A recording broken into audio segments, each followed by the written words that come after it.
हरे कृष्णा। तो आप सभी भक्तों का हार्दिक स्वागत है आज के इस विशेष अवसर श्री नित्यानंद त्रयोदशी के उपलक्ष्य पे। तो आप में से सभी भक्तों ने दर्शन लिया गौर निताय का। आज नित्यानंद त्रयोदशी है। बहुत सुंदर भगवान का श्रृंगार किया गया है और श्री गौर निताय को शोभा यात्रा में भी लेके गए थे आप लोग। कुछ भक्त लोग तो आए भी हैं मंदिर। तो हम लोग नित्यानंद प्रभु के ग्लोरीज के ऊपर थोड़ा चर्चा करेंगे 15-20 मिनट। तो ये चैतन्य चरितमृत के 5वें अध्याय, आदि लीला के 5वें अध्याय में कविराज गोस्वामी श्री नित्यानंद प्रभु के बारे में वर्णन करते हैं। Glories of lord Nityananda, Nityananda Balaram की महिमा। Glories of lord Nityananda Balaram. वंदे अनंतद्भुत ऐश्वर्यम श्री नित्यानंदमीश्वरम यस्येच्छया तत्स्वरूपम अज्ञेनापि निरूप्यते। Let me offer my obeisances to Lord Sri Nityananda, the Supreme Personality of Godhead, whose opulence is wonderful and unlimited. By His will, even a fool can understand His identity. तो ऐसा बोला जाता है कि भगवान कृष्ण को परम भगवान समझ पाना ये बहुत ही गुह्य रहस्य है। इसको कोई इतनी आसानी से समझ नहीं सकता। भगवान भी बोलते हैं गीता में, मनुष्याणां सहस्रेषु कश्चित् यतिति सिद्धये यततामपि सिद्धानां कश्चित् मां वेत्ति तत्वतः। तत्वतः मां वेत्ति कश्चित्, यानी बहुत कम ही लोग हैं, बहुत कम लोग हैं जो तत्वतः मेरे को जानते हैं। कई लोग, कुछ लोग तो यहाँ तक भी होते हैं कि चलो कृष्ण को जानते हैं कि कृष्ण भगवान है, लेकिन वो विष्णु के अवतार समझते हैं। लेकिन कश्चिन, बहुत कम लोग हैं जो कि ये समझ पाते हैं। शास्त्रों में बल्कि हर जगह प्रमाण उपलब्ध है, लेकिन फिर भी ये अद्भुत है कि भगवान कृष्ण ही सारे अवतारों को भी स्रोत है। ये समझ पाना बहुत डिफिकल्ट है, क्योंकि कृष्ण की लीलाएं ही ऐसी अद्भुत हैं कि लोग इतना आसानी से समझ नहीं सकते हैं। जब ब्रह्मा जी खुद विचलित हो गए, ब्रह्मा जी नहीं समझ पाए तो सोचिए हम कौन। ब्रह्मा जी नारायण को परम भगवान स्वीकार करते हैं, कृष्ण को भी स्वीकार करते हैं, जानते थे ब्रह्मा जी। उन्होंने तो सृष्टि के शुरुआत में गोविंदम आदि पुरुषम तमहम भजामि करके ब्रह्म संहिता इतना सुंदर तरीके से प्रार्थना अर्पण किया। लेकिन वही ब्रह्म भगवान कृष्ण जब आए और ग्वाल वालों के साथ लीलाएं कर रहे हैं छोटे बालक के रूप में, और जूठा खा रहे हैं, जूठा नहीं खा रहे हैं, वो ग्वाल वाल जो उनका सखा है उसके मुंह से निकाल के खा रहे हैं, मुंह से उगला हुआ खा रहे हैं।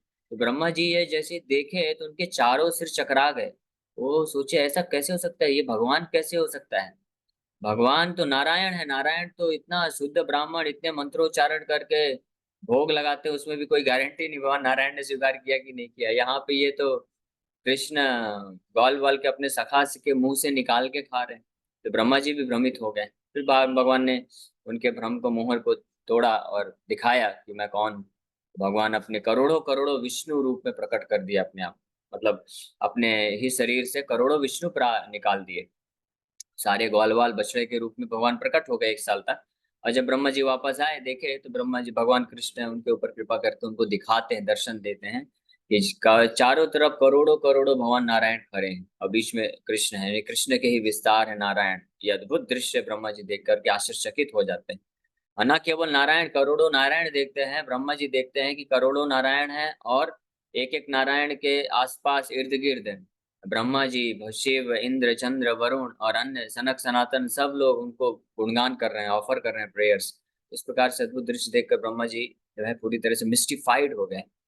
मिस्टिफाइड मतलब पूरी तरह से वो वशीभूत हो गए, मोहित हो गए। तो कृष्ण को भी समझ पाना अत्यंत दुर्लभ है, और उसमें भी भगवान श्री चैतन्य महाप्रभु को समझना तो और ज्यादा दुर्लभ है, और ज्यादा कठिन है। क्योंकि कृष्ण, एक तो कृष्ण है परम भगवान, और ऊपर से कृष्ण अपने आप को और छुपा के आ रहे हैं। छन्ना अवतार है, छन्ना कलौ तत्, छन्न अवतार यानी छुपे हुए अवतार के रूप में आ रहे हैं, अपनी आइडेंटिटी छुपा के आ रहे हैं चैतन्य महाप्रभु। राधा रानी का भाव लेकर आए हैं, वो स्वयं कृष्ण है। तो और डिफिकल्ट हो जाता है समझ पाना। और दूसरा, उसमें भी फिर नित्यानंद प्रभु को समझ पाना और कठिन का। चैतन्य महाप्रभु को भी कई लोग समझ गए जो गौड़ी वैष्णव हुए, संपर्क में आए तो किसी सौभाग्य से समझ गए लेकिन कुछ लोग हुए जो चैतन्य महाप्रभु को भगवान माने लेकिन नित्यानंद प्रभु को नहीं समझ पाए, क्योंकि नित्यानंद प्रभु की लीलाएं बहुत ही अद्भुत है। इसलिए यहाँ पे बोला गया वंदे अनंत अद्भुत ऐश्वर्यम, भगवान नित्यानंद प्रभु के ऐश्वर्य जो है अद्भुत है, वंडरफुल है। इसलिए नित्यानंद प्रभु का एक नाम है अवधूत।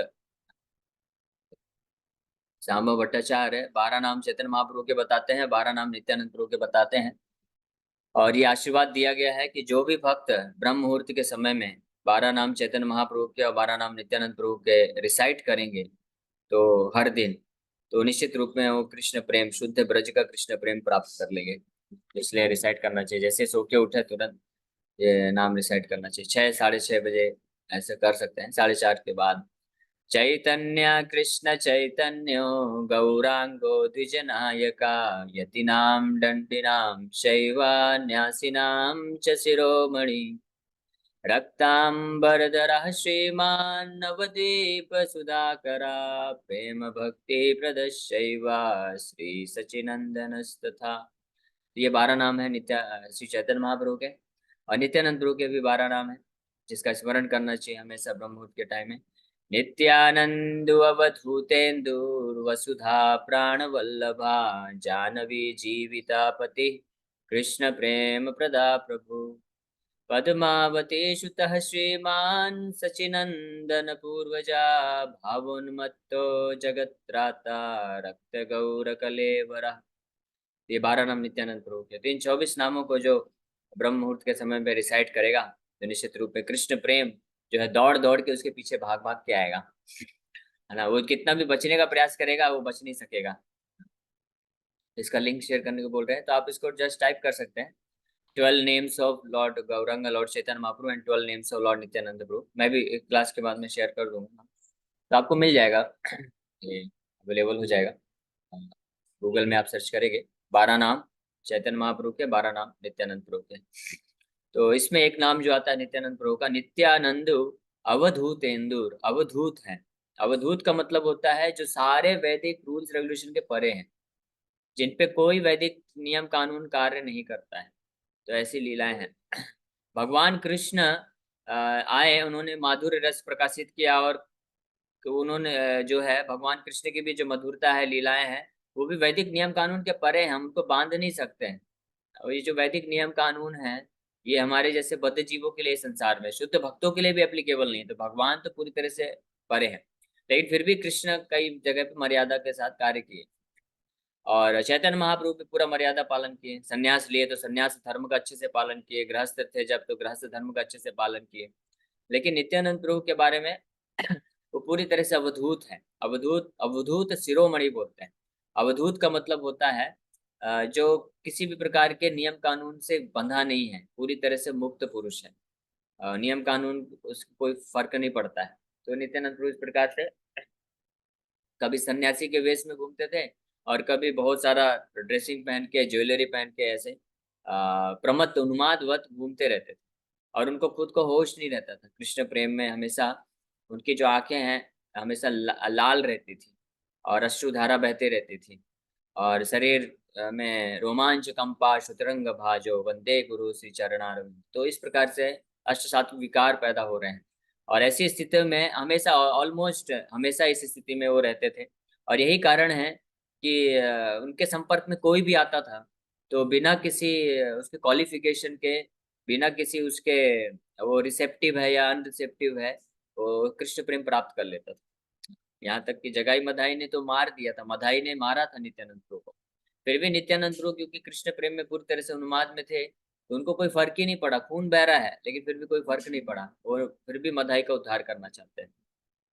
ये बहुत अच्छी कथा है, तो इसको हम लोग थोड़ा सा चर्चा करके फिर विराम करेंगे। तो श्री चैतन्य महाप्रभु ने आदेश दिया नित्यानंद प्रभु हरिदास ठाकुर को कि सुनो सुनो नित्यानंद सुनो हरिदास, ये नित्यानंद और हरिदास सुनो, मेरी आज्ञा का पालन करते हुए प्रति घरे गिया मांगो यही भिक्षा। क्या भिक्षा? हर घर में जाओ और ये भिक्षा मांगो। क्या भिक्षा मांगना है? कि बोलो कृष्ण कहो कृष्ण करो कृष्ण शिक्षा। आप अवधूत है ना, हरिदास ठाकुर भी, नित्यानंद प्रभु भी सन्यासी हैं, वैरागी हैं, अवधूत हैं। तो सन्यासी वैरागी अवधूत जो होते हैं वो भिक्षा मांगते हैं अपनी जीविका चलाने के लिए, और भगवान का भजन करते हैं। वो कार्य नहीं करते हैं, वो 24 घंटे भगवान का भजन करेंगे, प्रचार करेंगे लोगों को के पास जा करके, और दिन में 1-2 टाइम कुछ मधुकरी करके भिक्षा करके मिल गया, उसी से खा के जीवन यापन करते हैं। रहने का कोई फिक्स ठिकाना नहीं रहता है, कभी पेड़ के नीचे सोते हैं, कभी बगीचे में ऐसे सो जाते हैं। तो नित्यानंद प्रभु को बोले, हरिदास ठाकुर को बोले कि आप ये भिक्षा मांगो। क्या भिक्षा? लोगों को बोलो कि आप कृष्ण के नाम का जप करो, कृष्ण का कीर्तन करो, कृष्ण की शिक्षा यानी भगवत गीता पढ़ो, भगवत गीता पढ़ाओ दूसरों को। तो ये भिक्षा भगवान चाहते हैं। चैतन्य महाप्रभु की यही 4 प्रमुख आदेश हैं, और जो भी भक्त इन 4 आदेशों का पालन करता है वो निश्चित रूप से उनकी कृपा को प्राप्त कर लेगा, इसमें कोई संशय नहीं है। वो 4 आदेश क्या है? भगवान चैतन्य महाप्रभु जिन भी भक्तों से मिले उनको यही 4 आदेश दिए, चाहे साउथ इंडिया में गए हो, चाहे बनारस में गए हो, चाहे कहीं भी ट्रेवल किए, जो भी भक्त उनसे प्रेरित हुए और फिर बोलते थे। कई गृहस्थ भक्त, ज्यादातर चैतन्य महाप्रभु के भक्त गृहस्थ ही थे, बहुत कम ही जो है अवधूत या सन्यासी थे। नित्यानंद प्रभु, हरिदास ठाकुर जैसे कुछ ही भक्त थे जो सन्यासी या अवधूत थे, बाकी सब गृहस्थ भक्त जो है घर गृहस्थी वाले थे।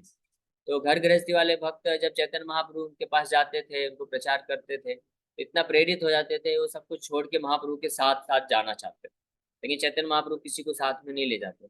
चैतन्य महाप्रभु उनको बोलते थे कि आप अपने स्थान पर रहिए और ये 4 कार्य करिए, तो आपको मेरा संग प्राप्त करने का ही लाभ मिलेगा। आप महसूस कर सकेंगे कि मैं आपके साथ ही हूँ, विद्यमान हूँ। और दूसरा, एक भक्त जब वसुदेव विप्र, बहुत उनका शरीर जो है कुरूप था, बहुत भद्दे दिखते थे, उनके शरीर में बीमारी थी, तो लोग उनसे दूर भागते थे, शरीर से बदबू आती थी। नहीं, वो बहुत महान भक्त थे कृष्ण के, चैतन्य महाप्रभु के। तो चैतन्य महाप्रभु जब साउथ इंडिया गए तो उनको देखते ही तुरंत उनको आलिंगन लगा लिए, गले लगा लिए। और जैसे गले लगाए तो उनका जो शरीर है पूरा दिव्य हो गया, शरीर सुंदर हो गया, बहुत हैंडसम हो गए वो।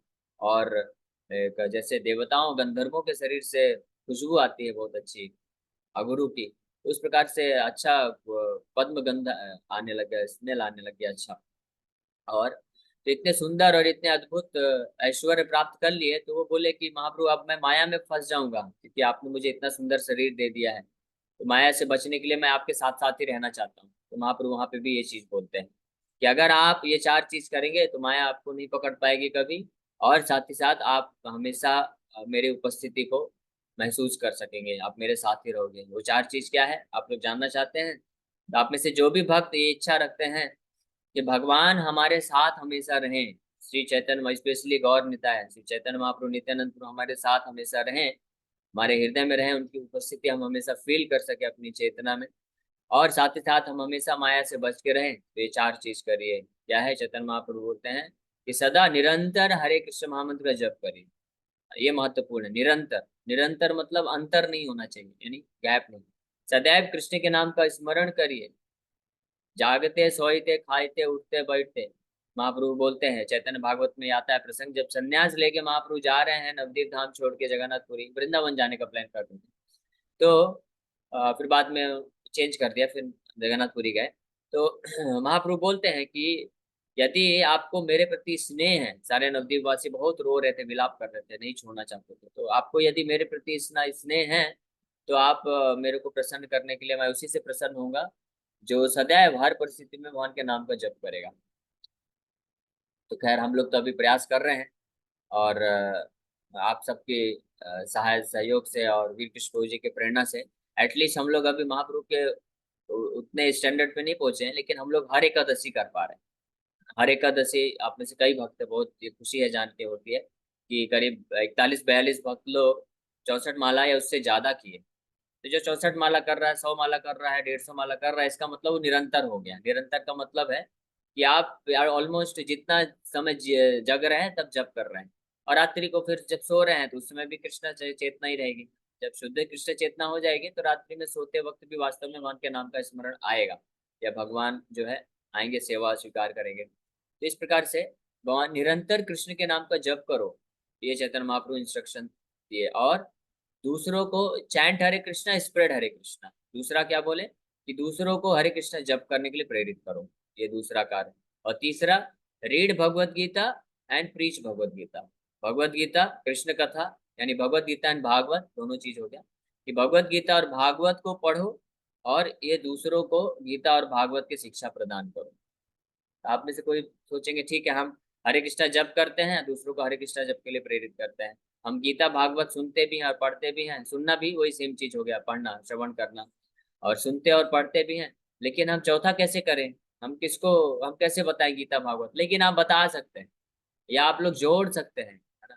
ऐसे श्रवण जो कथा चलता है इसमें आप लोगों को जोड़ते हैं तो चौथा कार्य होता है। लेकिन वास्तव में आप भी जब धीरे धीरे सुनेंगे तो आप लोग भी बता पाएंगे।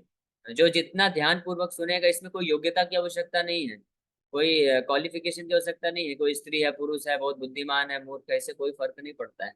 जो एक ही क्वालिफिकेशन, एक ही योग्यता है, कौन प्रचार कर सकता है गीता भागवत में शुद्ध रूप से बोल सकता है?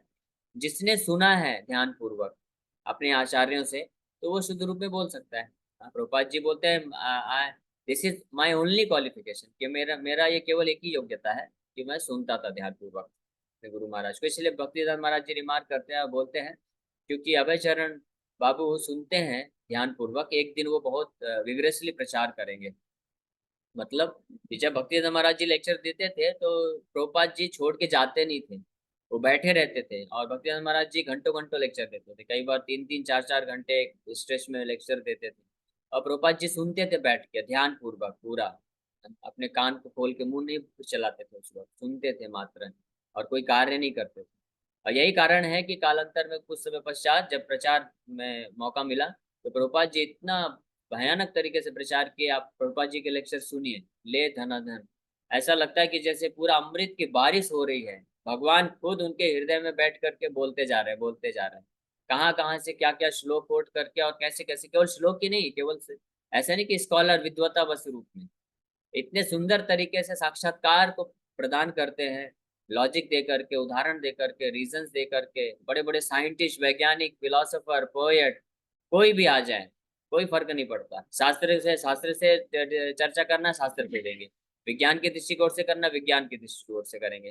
फिलोसफी से तो फिलोसफी से, लॉजिक से तो लॉजिक से, हर हर एंगल में गुरुपाद जी दक्ष थे, क्योंकि प्रचार किया। तो इस प्रकार से महाप्रभु ये इंस्ट्रक्शन दिए हरिदास ठाकुर नित्यानंद प्रभु को कि जाओ। तो हरिदास ठाकुर नित्यानंद प्रभु, अभी हम शॉर्ट में थोड़ा बता देंगे, 2 3 मिनट में, समय हो रहा है। तो हरिदास ठाकुर नित्यानंद प्रभु घर घर जाते थे, और बड़ी अद्भुत बात है कि जाके रिक्वेस्ट करते थे, तो कई जगह उनको स्वागत मिलता था कि हाँ हाँ, हमारे घर में वैष्णव लोग आए हैं, कीर्तन कराना चाहते हैं, आइए आइए, आप बैठिए, थोड़ा भजन करिए, कीर्तन करिए। स्वागत सत्कार करते थे, मानी यानी स्वीकार करते थे।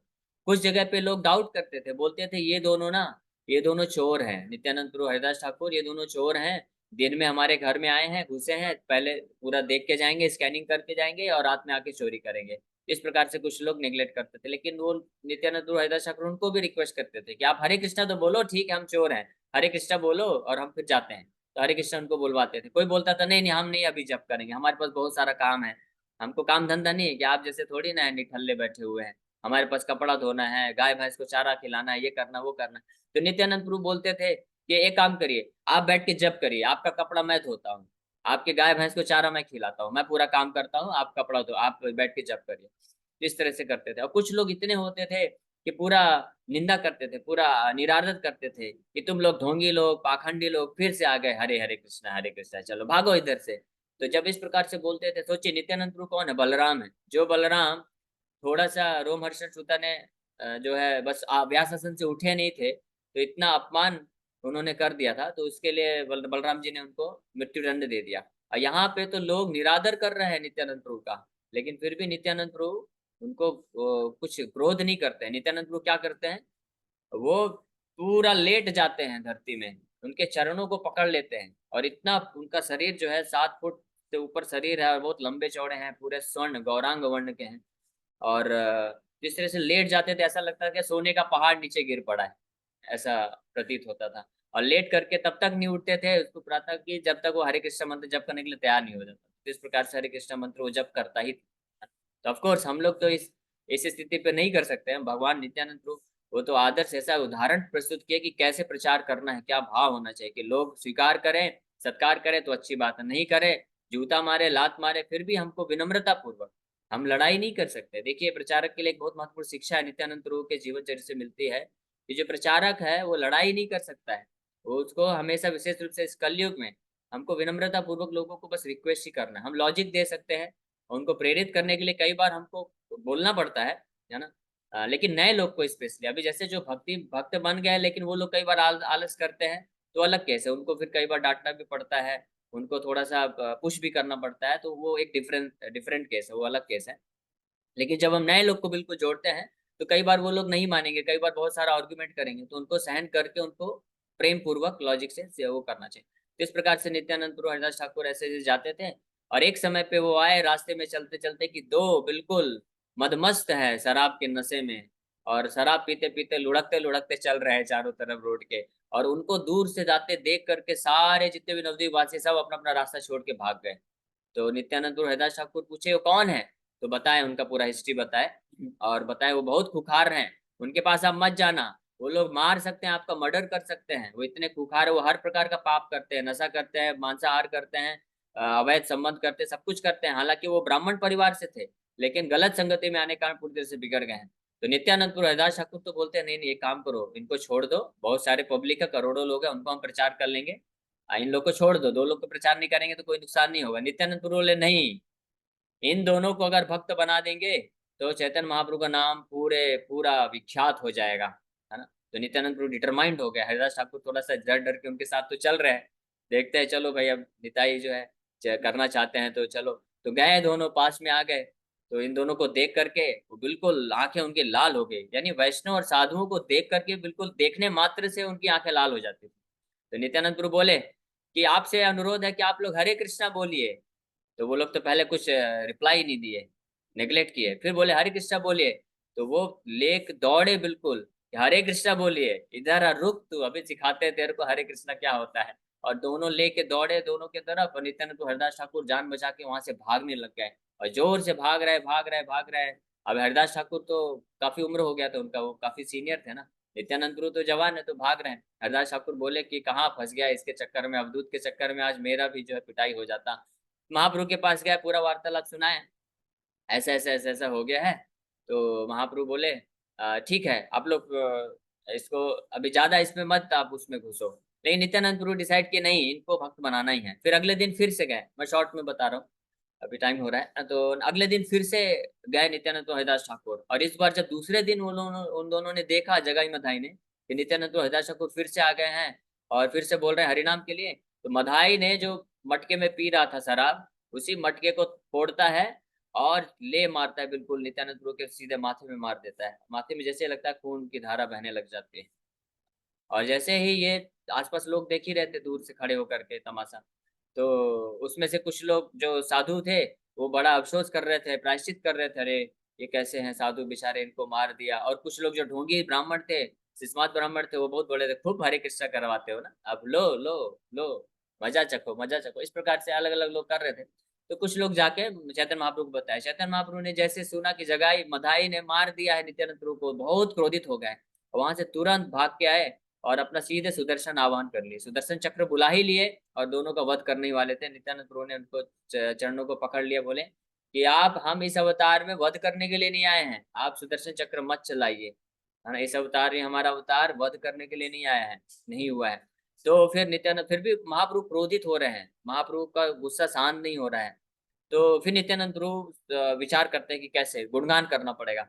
तो जगाई के बारे में गुण बताते हैं कि जब मधाई मुझे मार रहा था, तो ये जो इसका दूसरा भाई है जगाई, तो ये उसको मना कर रहा था कि छोड़ दो, ये सन्यासी लोग हैं, साधु लोग हैं, क्यों मारना, मत मारो। तो जगाई रोक रहा था। तो जैसे ही महाप्रभु ने सुना कि जगाई रोक रहा था, ये बचाने का प्रयास कर रहा था, तो महाप्रभु खुश हो गए और उनके जगाई के ऊपर कृपा कर दिए कि ठीक है, मैं तुम्हें माफ करता हूँ, लेकिन तुम अब डिसाइड करो कि अब कोई पाप नहीं करोगे। तो जगाई चरणों को पकड़ लिया। लेकिन मधाई को मारने वाले थे, मधाई बोला कि हम दोनों भाई एक साथ जन्म लिए हैं, एक साथ हमारा ब्राह्मण जन्म में शिक्षा हुआ है, लेकिन हम एक साथ गलत संगति में जाके गलत, हम लोग पाप भी एक साथ, हर प्रकार के पाप भी एक साथ किए हैं, कृपा फिर अलग अलग क्यों कर रहे हैं, मेरे ऊपर भी कृपा करिए। तो महाप्रभु बोले कि तुमको तो मैं करोड़ों करोड़ों जन्मों से नरक में रखूंगा, अभी भी मारूंगा, नरक में तुमको हमेशा नियतम नरकम वासम करना पड़ेगा। फिर महाप्रभु बोले अगर तुमको नित्यानंद प्रभु माफ कर देंगे तब तुम्हारे ऊपर कृपा होगी। तो नित्यानंद प्रभु के चरणों को पकड़ लिया, नित्यानंद प्रभु तुरंत उसको उठा के क्षमा कर दिए। और फिर फाइनली महाप्रभु उनको दीक्षा देते हैं दोनों को। और दीक्षा काले शिष्य करे आत्मसमर्पण, जय काले कृष्ण तारे आत्मसम। तो जैसे दीक्षा दिए उस वक्त आत्मसमर्पण कर दिए। महाप्रभु एक ही कंडीशन रखे, मैं आपको सारे अपराधों और पाप से मुक्त कर दूंगा, बस एक ही कंडीशन है कि अब आज से आप लोग कोई पाप या वैष्णव अपराध मत करिएगा, और सदा निरंतर हरे कृष्ण महामंत्र का जप करिए। तो ये सब हमारे लिए भी शिक्षा है कि भगवान श्री चैतन्य महाप्रभु नित्यानंद प्रभु कोई योग्यता नहीं देखते हैं, कोई व्यक्ति कैसा भी क्यों ना हो, कैसी भी परिस्थिति में क्यों ना रहा हो, कितना भी पाप किया हो, कितना भी अपराध किया हो, लेकिन अगर वो अब उनकी शरण में आ जाता है और डिसाइड करता है कि अब मैं भगवान के नाम का जप करूंगा, अब मैं हर प्रकार के पाप अपराध छोड़ दूंगा, तो भगवान उसको स्वीकार करके पूर्ण रूप से उसको पापों से मुक्त कर देंगे। और यहाँ पे जैसे जगाई मधाई के पापों से मुक्त किए, तो वहां पे यमराज जी और चित्रगुप्त को जो है चक्कर आ गया, और चक्कर में बेहोश होकर नीचे गिर पड़े, क्योंकि देखिए कि उनका इतना बड़ा अकाउंट था, इतनी पूरी मोटी बुक नोटबुक भर चुकी थी उनके पापों को लिखते लिखते लिखते लिखते। चित्रगुप्त जी को, ऐसा वर्णन है चैतन्य भागवत में, कि चित्रगुप्त जी को एक अलग से असिस्टेंट रखना पड़ा था स्पेसिफिकली केवल ये जगाई मधाई के पापों को नोट डाउन करने के लिए। तो उनका पूरा का पूरा नोटबुक वहीं पे जल के खत्म हो गया और वो बेहोश हो गया वहां पे। और फिर ये सब जो है हरे कृष्ण हम कीर्तन करने लगे। इस प्रकार से नित्यानंद प्रभु की बहुत सारी अद्भुत लीलाएं हैं, लेकिन हम लोग यहीं पे विराम करेंगे, अभी समय हो गया है। आप लोग और भी लीलाएं जो है सुन सकते हैं। आज हम लोग दिन के और भी क्लासेस में कुछ और भी लीलाओं का वर्णन करेंगे। So thank you very much. Hare Krishna.